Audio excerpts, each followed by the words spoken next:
Hello, tea cozies. It's your favorite, scariest mom. Snuggle up and get comfy, 'cause we have a bedtime story coming up. Tonight, we have The Tale of Peter Rabbit by Beatrix Potter.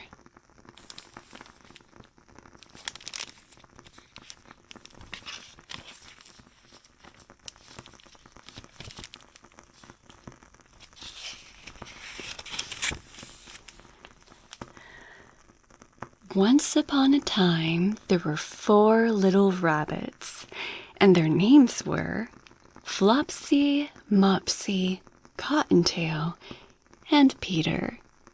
They lived with their mother in a sandbank underneath the root of a very big fir tree.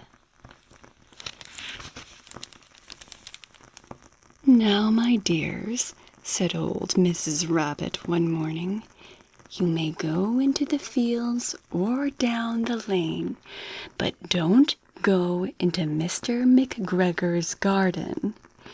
Your father had an accident there. He was put in a pie by Mrs. McGregor."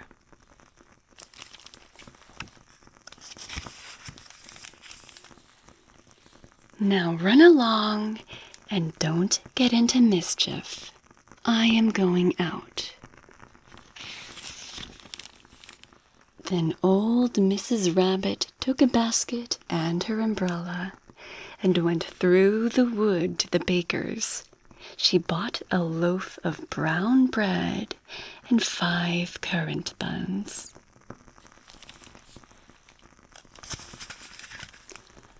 Flopsy, Mopsy, and Cottontail, who were good little bunnies, went down the lane to gather blackberries. But Peter, who was very naughty, ran straight away to Mr. McGregor's garden and squeezed under the gate. First, he ate some lettuces and some French beans, and then he ate some radishes.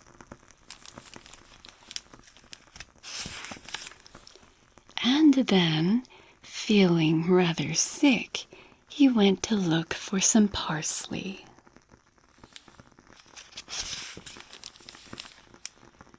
But round the end of a cucumber frame, whom should he meet but Mr. McGregor?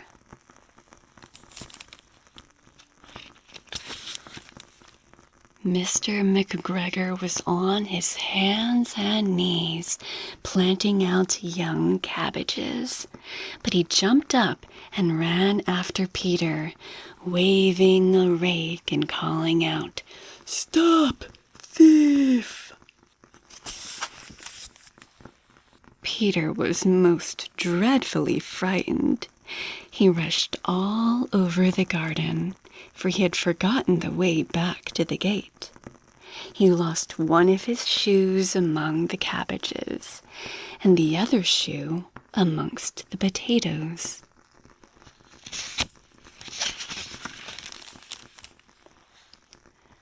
After losing them, he ran on 4 legs and went faster, so that I think he might have got away altogether, if he had not unfortunately run into a gooseberry net and got caught by the large buttons on his jacket. It was a blue jacket with brass buttons, quite new.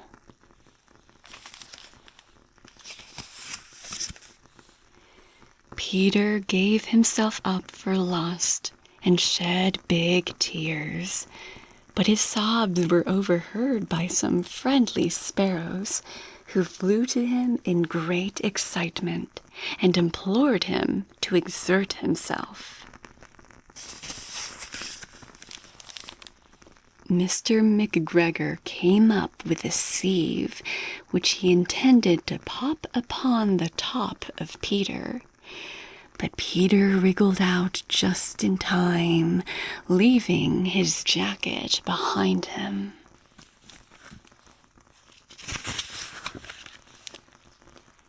And rushed into the tool shed and jumped into a can. It would have been a beautiful thing to hide in if it had not so much water in it. Mr. McGregor was quite sure that Peter was somewhere in the tool shed, perhaps hidden underneath a flower pot. He began to turn them over carefully, looking under each. Presently, Peter sneezed.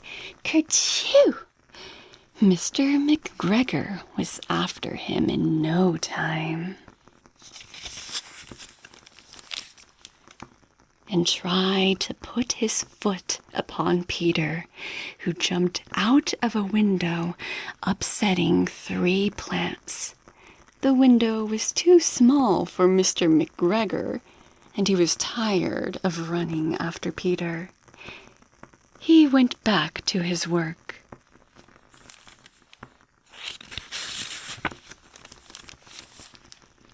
Peter sat down to rest. He was out of breath and trembling with fright, and he had not the least idea which way to go. Also, he was very damp with sitting in that can. After a time, he began to wander about, going lippity-lippity, not very fast, and looking all around. He found a door in a wall, but it was locked, and there was no room for a fat little rabbit to squeeze underneath. An old mouse was running in and out over the stone doorstep, carrying peas and beans to her family in the wood. Peter asked her the way to the gate, but she had such a large pea in her mouth that she could not answer. She only shook her head at him. Peter began to cry. Then he tried to find his way straight across the garden, but he became more and more puzzled. Presently, he came to a pond where Mr. McGregor filled his water cans. A white cat was staring at some goldfish. She sat very, very still, but now and then the tip of her tail twitched as if it were alive. Peter thought it best to go away without speaking to her. He had heard about cats from his cousin, little Benjamin Bunny.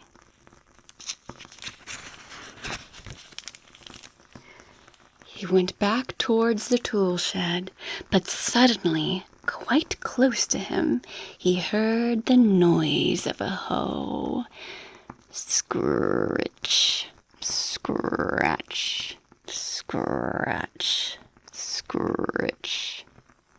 Peter scuttered underneath the bushes, but presently, as nothing happened, he came out and climbed upon a wheelbarrow and peered over. The first thing he saw was Mr. McGregor hoeing onions.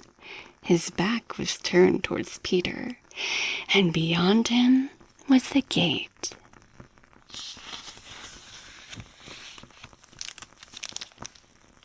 Peter got down very quietly off the wheelbarrow and started running as fast as he could go along a straight walk behind some black currant bushes. Mr. McGregor caught sight of him at the corner, but Peter did not care. He slipped underneath the gate and was safe at last in the wood outside the garden. Mr. McGregor hung up the little jacket and the shoes for a scarecrow to frighten the blackbirds. Peter never stopped running or looked behind him till he got home to the big fir tree. He was so tired that he flopped down upon the nice, soft sand on the floor of the rabbit hole and shut his eyes. His mother was busy cooking. She wondered what he had done with his clothes. It was the second little jacket and pair of shoes that Peter had lost in a fortnight. I am sorry to say that Peter was not very well during the evening. His mother put him to bed and made some chamomile tea, and she gave a dose of it to Peter. 1 tablespoonful to be taken at bedtime.